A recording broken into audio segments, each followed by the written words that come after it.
ರಾಜ್ಯದ ಗೌರವಾನ್ವಿತ ಮುಖ್ಯಮಂತ್ರಿಗಳಲ್ಲಿ ರಾಜ್ಯದ ಆರ್ಥಿಕ ಪರಿಸ್ಥಿತಿಯ ಬಗ್ಗೆ ಒಂದು ಶ್ವೇತಪತ್ರವನ್ನು ಹೊರಡಿಸಿ ಅನ್ನುವ ಆಗ್ರಹವನ್ನ ಭಾರತೀಯ ಜನತಾ ಪಾರ್ಟಿ ಮಾಡಿತು. ರಾಜ್ಯದ ಆರ್ಥಿಕ ಪರಿಸ್ಥಿತಿಯ ಬಗ್ಗೆ ಶ್ವೇತಪತ್ರ ಹೊರಡಿಸಬೇಕು ಅಂತೇಳಿ ಇದು ನಮ್ಮ ಆಗ್ರಹ ಮೊದಲ ಬಾರಿ ಅಲ್ಲ, ಹಲವಾರು ಬಾರಿ ಈ ವಿಚಾರವನ್ನು ನಾವು ಪ್ರಸ್ತಾಪ ಮಾಡಿದ್ದೇವೆ. ಆದರೆ ಯಾಕೇನೋ ಗೊತ್ತಿಲ್ಲ, ಮಾನ್ಯ ಮುಖ್ಯಮಂತ್ರಿಗಳು ಬಾಗಲಕೋಟೆಯ ಬಿಸಿಲಿನ ಪರಿಣಾಮವೋ ಅಥವಾ ಸೋಲಿನ ಹತಾಶೆ ಭಯ ಕಾಡ್ತಾ ಇದೆಯೋ, ಮುಖ್ಯಮಂತ್ರಿಗಳು ಬಹಳ ಹತಾಶರಾಗಿ ನನ್ನನ್ನು ಟೀಕೆ ಮಾಡಿದ್ದಾರೆ. ಆರ್ಥಿಕತೆ ಬಗ್ಗೆ ಜ್ಞಾನ ಇಲ್ಲ,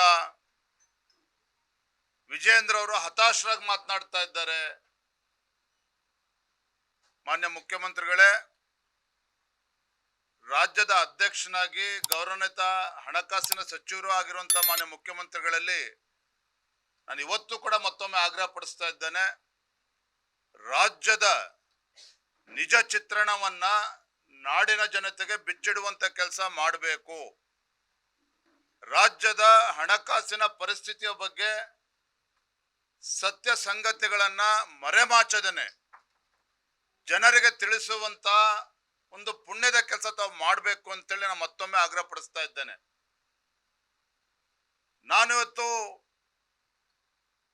ಮುಖ್ಯಮಂತ್ರಿಗಳಲ್ಲಿ ಶ್ವೇತಪತ್ರ ಹೊರಡಿಸಬೇಕು ಹಣಕಾಸಿನ ಪರಿಸ್ಥಿತಿಯ ಬಗ್ಗೆ, ಸ್ಥಿತಿಗತಿಯ ಬಗ್ಗೆ ಅಂತ ಹೇಳೋದಕ್ಕೆ ಕಾರಣ ಇದೆ.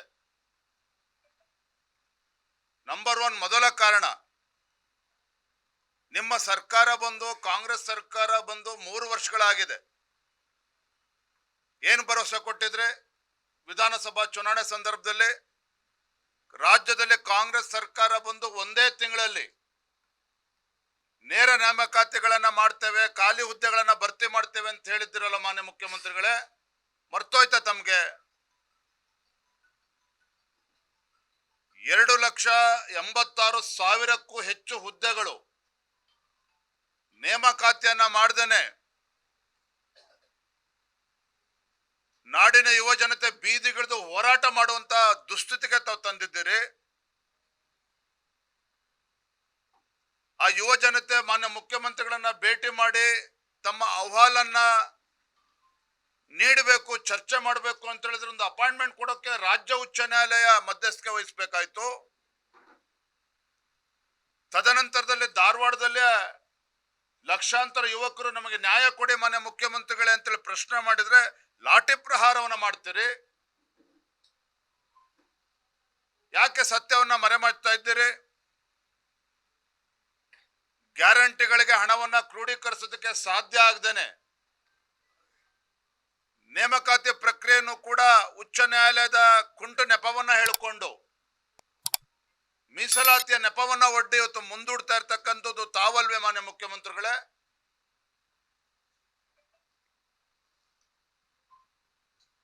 ರಾಜ್ಯದ ಆರ್ಥಿಕ ಪರಿಸ್ಥಿತಿ ಎಂತ ದುಸ್ಥಿತಿಗೆ ಬಂದಿದೆ ಅಂತ ಹೇಳಿದ್ರೆ,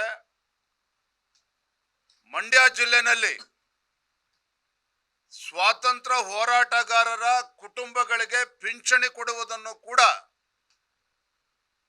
10 ತಿಂಗಳಿಂದ ಸತಾಯಿಸ್ತಾ ಇದ್ದಾರೆ. ಇವತ್ತಿಗೂ ಕೂಡ ಕೊಡೋದಕ್ಕೆ ಸಾಧ್ಯ ಆಗಿಲ್ಲ. ಇದು ರಾಜ್ಯದ ಆರ್ಥಿಕ ಪರಿಸ್ಥಿತಿಯ ಬಗ್ಗೆ ಕೈಗನ್ನಡಿ ಅಲ್ವಾ? ಹಾಗಾದ್ರೆ ಅತಿಥಿ ಉಪನ್ಯಾಸಕರು ನಮ್ಮ ಶಿವಮೊಗ್ಗದ ಕುವೆಂಪು ವಿಶ್ವವಿದ್ಯಾನಿಲಯವೂ ಒಳಗೊಂಡಂತೆ ರಾಜ್ಯದಲ್ಲಿರುವಂತಹ ಬೇರೆ ಬೇರೆ ವಿಶ್ವವಿದ್ಯಾನಿಲಯದಲ್ಲಿ ಬೇರೆ ಬೇರೆ ಅತಿಥಿ ಉಪನ್ಯಾಸಕರಿಗೆ 2 ತಿಂಗಳಿಂದ ಸಂಬಳ ಕೊಡೋದಕ್ಕೆ ಸಾಧ್ಯ ಆಗ್ತಾ ಇಲ್ಲ. ಇದು ರಾಜ್ಯದ ಆರ್ಥಿಕ ಪರಿಸ್ಥಿತಿಯನ್ನು ಎತ್ತೋರಿಸೋದಿಲ್ವಾ ಹಾಗಾದ್ರೆ ಮಾನ್ಯ ಮುಖ್ಯಮಂತ್ರಿಗಳೇ?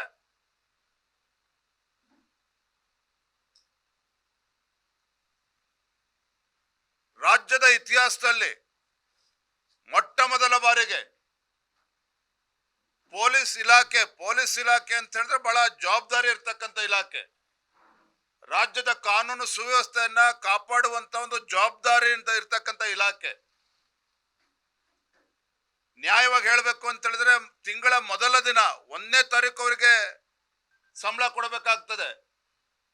15 ದಿನ 20 ದಿನ 1 ತಿಂಗಳಾದ್ರೂ ಕೂಡ ಅವರಿಗೆ ಸಂಬಳ ಕೊಡೋದಕ್ಕೆ ಆಗ್ತಾ ಇಲ್ಲ ಹೊತ್ತು ಪೊಲೀಸ್ ಇಲಾಖೆಗೆ ಅಂತ ಹೇಳಿದ್ರೆ ಇದು ರಾಜ್ಯದ ಆರ್ಥಿಕ ಪರಿಸ್ಥಿತಿಯ ಬಗ್ಗೆ ಯಾವ ಮಟ್ಟಿಗೆ ಹೋಗಿದೆ ಅಂತೇಳಿ ತೋರಿಸ್ತಾ ಇಲ್ವಾ ಇದಾಗಾದ್ರೆ?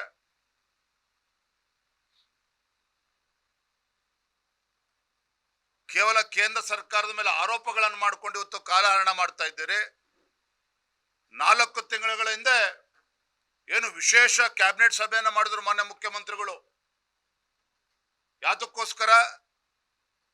UKP ಏನು ಮುಳುಗಡೆ ಜಮೀನನ್ನ ಕಳ್ಕೊಂಡಂತ ರೈತರಿಗೆ ಪರಿಹಾರವನ್ನ ಕೊಡ್ತಕ್ಕಂಥ ನಿಟ್ಟಿನಲ್ಲಿ ಸ್ಪೆಷಲ್ ಕ್ಯಾಬಿನೆಟ್ ಅನ್ನ ಮಾಡಿದ್ರಿ. ನೀರಾವರಿ ಜಮೀನ್ ಇರ್ತಕ್ಕಂಥ ರೈತರಿಗೆ ಎಕರೆಗೆ 40 ಲಕ್ಷ ರೂಪಾಯಿ ಪರಿಹಾರ, ಒಣಭೂಮಿ ಇರ್ತಕ್ಕಂಥವರಿಗೆ 30 ಲಕ್ಷ ಪರಿಹಾರ. ಮಾನ್ಯ ಮುಖ್ಯಮಂತ್ರಿಗಳೇ, ಮೊನ್ನೆ ತಾನೇ 17ನೇ ಬಜೆಟ್ ಅನ್ನ ಮಂಡನೆ ಮಾಡಿದ್ರಲ್ಲ, ಈ ರೈತರಿಗೆ ಪರಿಹಾರನ ಕೊಡಬೇಕು ಅನ್ನೋ ನಿಟ್ಟಿನಲ್ಲಿ ತಾವೇನು ತೀರ್ಮಾನ ಮಾಡಿದಿರಿ ಕ್ಯಾಬಿನೆಟ್ ಅಲ್ಲಿ? ಎಷ್ಟು ಸಾವಿರ ಕೋಟಿಯನ್ನ ಇಟ್ಟಿದ್ದೀರಿ ನೀವು? ಹಾಗಾದ್ರೆ ಎಷ್ಟು ಸಾವಿರ ಕೋಟಿಯನ್ನ ಇಟ್ಟಿದ್ದೀರಿ? ಇವರ ಯೋಗ್ಯತೆಗೆ ತುಂಗಭದ್ರಾ ಅಣೆಕಟ್ಟು ಗೇಟ್ ಕುಸಿದೋಯ್ತು. ಮಾನ್ಯ DK ಶಿವಕುಮಾರ್ ಅವರು ಬಹಳ ದೊಡ್ಡ ಹೇಳಿಕೆಯನ್ನು ಕೊಟ್ಟರು. ನಾವು ತೆಲಂಗಾಣ ಆಂಧ್ರ ರಾಜ್ಯ ಸರ್ಕಾರಕ್ಕೆ ಕಾಯೋದಿಲ್ಲ, ರಾಜ್ಯ ಸರ್ಕಾರವೇ ಹಣವನ್ನು ಹಾಕಿ ನಾವು ರಿಪೇರಿ ಮಾಡ್ತೇವೆ, ಗೇಟ್ ಕೂರಿಸ್ತೇವೆ, 21 ಗೇಟ್ ಅನ್ನು ಹೊಸದಾಗಿ ಕೂರಿಸ್ತೇವೆ ತಜ್ಞರ ಶಿಫಾರಸಿನ ಅನುಸಾರ ಅಂತ ಹೇಳಿದ್ರು. ಎಂತ ದುರಂತ ಅಂತ ಹೇಳಿದ್ರೆ, ಆಂಧ್ರ ರಾಜ್ಯ ಆ ಗೇಟ್ ರಿಪೇರಿಗೂ ಕೂಡ ಹಣವನ್ನು ಕೊಡ್ತು, ಮತ್ತೆ ಅಲ್ಲಿ ಸಂಬಳ ಕೊಡಬೇಕಾಗಿರ್ತಕ್ಕಂಥ 20 ಕೋಟಿ ರೂಪಾಯಿ ಅಡಿಷನಲ್ ಕೊಟ್ರೆ ಆ ಹಣದಿಂದ ರಾಜ್ಯ ಸರ್ಕಾರ ಏನು 10 ಕೋಟಿ ಕೊಟ್ಟಿತ್ತಲ್ಲ ಅದನ್ನ ಮುರ್ಕೊಳ್ತಕ್ಕಂಥ ಕೆಲಸ ಮಾಡಿದ್ರು ಕಾಂಗ್ರೆಸ್ ಸರ್ಕಾರ. ಇದು ವಾಸ್ತವಿಕ ಸತ್ಯ. ಇದು ರಾಜ್ಯದ ಆರ್ಥಿಕ ಪರಿಸ್ಥಿತಿ ಬಗ್ಗೆ ಏನು ಅಂತ ಹೇಳ್ತದೆ. ಇದನ್ನ ಅರ್ಥ ಮಾಡ್ಕೊಳ್ಳೋಕೆ ಮಾನ್ಯ ಮುಖ್ಯಮಂತ್ರಿಗಳೇ ಆರ್ಥಿಕ ತಜ್ಞರಾಗಬೇಕು ಅಂತೇನಿಲ್ಲ. ಇಡೀ ಕರ್ನಾಟಕದ ಗ್ಯಾರಂಟಿ ಇಡೀ ದೇಶಕ್ಕೆ ಮಾಡಲ್ಲ ಅಂತೇಳಿ ಬಡಾಯಿ ಕೊಚ್ಕೊಳ್ತಾ ಇದ್ರು. ಏನಾಯ್ತು ಹಿಮಾಚಲ ಪ್ರದೇಶದಲ್ಲಿ? ಹಿಮಾಚಲ ಪ್ರದೇಶದ ಕಾಂಗ್ರೆಸ್ ಸರ್ಕಾರ ಏನಿದೆ, ಅಲ್ಲಿ ಮುಖ್ಯಮಂತ್ರಿಗಳು ಹಿಮಾಚಲ ಪ್ರದೇಶದ ಸಿರಿವಂತ ದೇವಾಲಯಗಳಿಗೆ ಪತ್ರ ಬರೀತಾರೆ ಆ 1 ವರ್ಷದ ಕೆಳಗೆ. ನಾವು ರಾಜ್ಯದಲ್ಲಿ ಗ್ಯಾರಂಟಿಗಳನ್ನ ಕೊಡ್ತಾ ಇದ್ದೇವೆ, ಸರ್ಕಾರಿ ನೌಕರಿಗೆ ಸಂಬಳ ಕೊಡೋದಕ್ಕೆ ಆಗ್ತಾ ಇಲ್ಲ, ದಯವಿಟ್ಟು ಏನು ಆದಾಯ ಬರ್ತಾ ಇದೆ ಭಕ್ತರಿಂದ ಅದರಲ್ಲಿ 50% ಸರ್ಕಾರಕ್ಕೆ ಕೊಡಿ ಅಂತೇಳಿ ಹಿಮಾಚಲ ಪ್ರದೇಶದ ಮುಖ್ಯಮಂತ್ರಿಗಳು ಪತ್ರ ಬರೆದಿದ್ದಾರೆ. ತೆಲಂಗಾಣ ರಾಜ್ಯ ಅಧಿವೇಶನದಲ್ಲಿ, ಅಲ್ಲೂ ಕೂಡ ಕಾಂಗ್ರೆಸ್ ಸರ್ಕಾರ ಅಧಿವೇಶನದಲ್ಲಿ ಮುಖ್ಯಮಂತ್ರಿಗಳು ಹೇಳ್ತಾರೆ, ಇದೇ DK ಶಿವಕುಮಾರ್ ಸಿದ್ದರಾಮಯ್ಯನವರಿಗೆ ಗ್ಯಾರಂಟಿ ಮಾಡಲ್ ಕೊಟ್ಟು ಬಂದಿದ್ರು ತೆಲಂಗಾಣದಲ್ಲಿ. ಅಲ್ಲಿ ಏನಾಗಿದೆ ಪರಿಸ್ಥಿತಿ ಅಂದ್ರೆ, ತೆಲಂಗಾಣದಲ್ಲಿ ಅಧಿವೇಶನದಲ್ಲಿ on the floor of the house ಅಲ್ಲಿನ ಮುಖ್ಯಮಂತ್ರಿಗಳು ಹೇಳಿಕೆಯನ್ನು ನೀಡಿದ್ದಾರೆ, ನಾವು ಸಂಬಳ ಕೊಡೋದಕ್ಕೂ ಕೂಡ ಆಗ್ತಾ ಇಲ್ಲ, ಅಭಿವೃದ್ಧಿಗೂ ಹಣ ಕೊಡೋದಕ್ಕೆ ಆಗ್ತಾ ಇಲ್ಲ ಬಿಕಾಸ್ ಆಫ್ ಗ್ಯಾರಂಟಿ ಅನ್ನೋದನ್ನ ಅವರು ಕೂಡ ಒಪ್ಕೊಂಡಿದ್ದಾರೆ. ಸದನದಲ್ಲಿ ಕೂತ್ಕೊಂಡು ಸದನವನ್ನ ತಪ್ಪುದಾರಿಗೆ ತೆಗೆದುಕೊಂಡು ಹೋಗ್ತಕ್ಕಂಥ ಕೆಲಸವನ್ನ ಮಾನ್ಯ ಮುಖ್ಯಮಂತ್ರಿಗಳು ಮಾಡಿದ್ರಿ. ಇವತ್ತು ನಿಮ್ಮ ಗ್ಯಾರಂಟಿಗಳ ಬಗ್ಗೆ ನಮ್ಮನ್ನ ಕನ್ವಿನ್ಸ್ ಮಾಡಕ್ ಬರಬೇಡಿ ಮಾನ್ಯ ಮುಖ್ಯಮಂತ್ರಿಗಳೇ, ದೇಶಪಾಂಡೆ ಅವರಿಗೆ ಕನ್ವಿನ್ಸ್ ಮಾಡಿ, ನಿಮ್ಮ ಆಡಳಿತ ಪಕ್ಷದ ಹಿರಿಯ ಶಾಸಕರು, ನಿಮ್ಮ ಆರ್ಥಿಕ ಸಲಹೆಗಾರರಾಗಿರ್ತಕ್ಕಂಥ ಬಸವರಾಜ ರೆಡ್ಡಿ ಅವರನ್ನ ಮನವರಿಕೆ ಮಾಡಿ ನಿಮ್ಮ ಗ್ಯಾರಂಟಿಗಳ ಬಗ್ಗೆ. BR ಪಾಟೀಲ್ ಅವರಿಗೆ ನೀವು ಮನವರಿಕೆ ಮಾಡಿ. ರಾಜು ಕಾಗೆ ಅವರು ಗ್ಯಾರಂಟಿಗಳಿಂದ ನನ್ನ ಕ್ಷೇತ್ರಕ್ಕೆ ಅನುದಾನ ಕೊಡ್ತಾ ಇಲ್ಲ, ಅಭಿವೃದ್ಧಿಗೆ ಆತ್ಮಹತ್ಯೆ ಮಾಡ್ಕೋಬೇಕು ಅಂತೇಳಿ ಹೊರಟಿದ್ರು ಪಾಪ ಅವ್ರ ಶಾಸಕರು, ಅವರಿಗೆ ಮನವರಿಕೆ ಮಾಡಿ, ನಮಗೆ ಮನವರಿಕೆ ಮಾಡ್ಕೊಡುವಂತ ಅವಶ್ಯಕತೆ ಇಲ್ಲ. ಇವತ್ತು ನಿಮ್ಮ ಅಭಿವೃದ್ಧಿಯ ಬಗ್ಗೆ ಇಷ್ಟೊಂದು ವಿಶ್ವಾಸ ಇದ್ದಿದ್ರೆ, ನಿಮ್ಮ ಕೊಟ್ಟಿರ್ತಕ್ಕಂಥ ಗ್ಯಾರಂಟಿಗಳ ಬಗ್ಗೆ ಇಷ್ಟೊಂದು ಆತ್ಮವಿಶ್ವಾಸ ಇದ್ದಿದ್ರೆ, ಮಾನ್ಯ ಮುಖ್ಯಮಂತ್ರಿಗಳೇ, ಬಾಗಲಕೋಟೆಗೆ ಬಂದು 5 ದಿನಗಳ ಕಾಲ ಇಲ್ಲಿ ಬಿಡಾರ ಹೂಡಿರ್ತಕ್ಕಂಥ ಪರಿಸ್ಥಿತಿ ನಿರ್ಮಾಣ ಆಗ್ತಾ ಇರಲಿಲ್ಲ. ಇಷ್ಟೊಂದು ಅಸಹಾಯಕರಾಗಿ ಇವತ್ತು ಬಾಗಲಕೋಟೆಗೆ ಬಂದು ಮಂತ್ರಿಮಂಡಲದ ಪಟಾಲಂನೆಲ್ಲ ಕರ್ಕೊಂಡ್ಬಂದು ಸೂಟ್ಕೇಸ್ ಇಟ್ಕೊಂಡು ಕೂರ್ತಕ್ಕಂಥ ದಾರಿದ್ರ್ಯ ಇವತ್ತು ಕಾಂಗ್ರೆಸ್ ಪಕ್ಷಕ್ಕೆ ಬರ್ತಾ ಇರಲಿಲ್ಲ. ಹಾಗಾಗಿ ರಾಜ್ಯದ ಜನತೆಯ ಪರವಾಗಿ ತಮ್ಮ ಕೈ ಜೋಡಿಸಿ ವಿನಂತಿ ಮಾಡ್ತಾ ಇದ್ದೇನೆ, ಈಗಲೂ ಕೂಡ ಕಾಲ ಮಿಂಚಿಲ್ಲ. ರಾಜ್ಯದ ಆರ್ಥಿಕ ಪರಿಸ್ಥಿತಿಯ ಬಗ್ಗೆ ಶ್ವೇತಪತ್ರನ ಹೊರಡಿಸಿ ಪುಣ್ಯವನ್ನ ಕಟ್ಕೊಳ್ಳಿ ಅಂತೇಳಿ ರಾಜ್ಯದ ಮುಖ್ಯಮಂತ್ರಿಗಳು ನಾನು ವಿನಂತಿಯನ್ನ ಮಾಡ್ತಾ ಇದ್ದೇನೆ. Yes sir.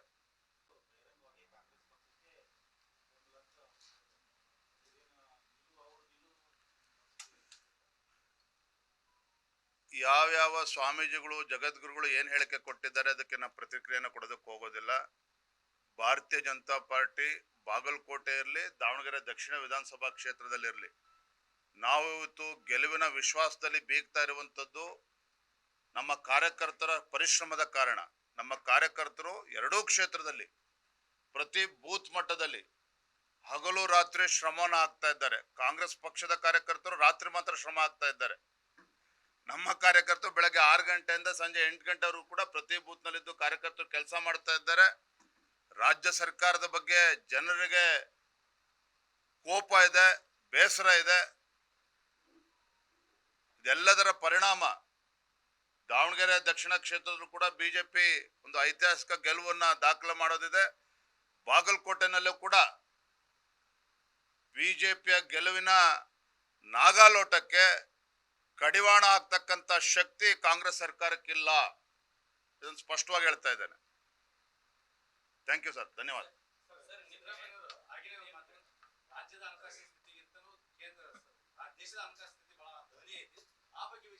ಅಲ್ಲರಿ, ಈ ರಾಜ್ಯದ ಗೌರವಾನ್ವಿತ ಬಂಡ ಮುಖ್ಯಮಂತ್ರಿಗಳಾಗಿರ್ತಕ್ಕಂಥ ಸಿದ್ದರಾಮಯ್ಯನವರು ಅರ್ಧ ಸತ್ಯವನ್ನ ಮಾತ್ರ ಬಿಚ್ಚಿಡುವಂತ ಕೆಲಸ ಮಾಡ್ತಾರೆ. ಬಹಳ ನಿಸ್ಸೀಮರಿದ್ದಾರೆ.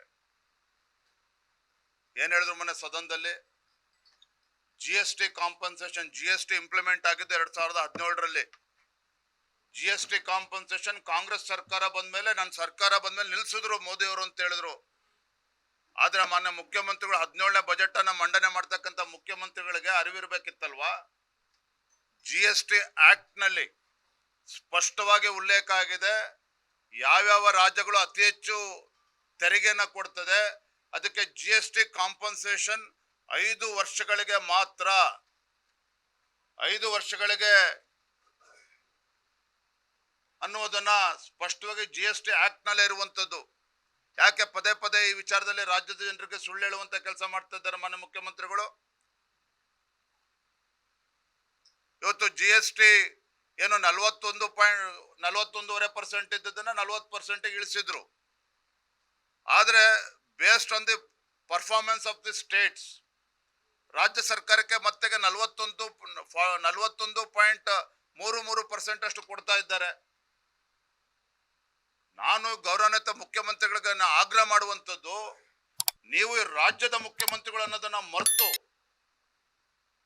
ರಾಜ್ಯದ ಮುಖ್ಯಮಂತ್ರಿಗಳು ಅನ್ನೋದನ್ನು ಕೂಡ ಮರೆತು ಯಾವ ರೀತಿ ವರ್ತನೆ ಮಾಡ್ತಾ ಇದ್ದೀರಲ್ಲ, ಇದರಿಂದ ರಾಜ್ಯಕ್ಕೂ ಕೂಡ ಅನ್ಯಾಯ ಮಾಡ್ತಾ ಇದ್ದೀರಿ.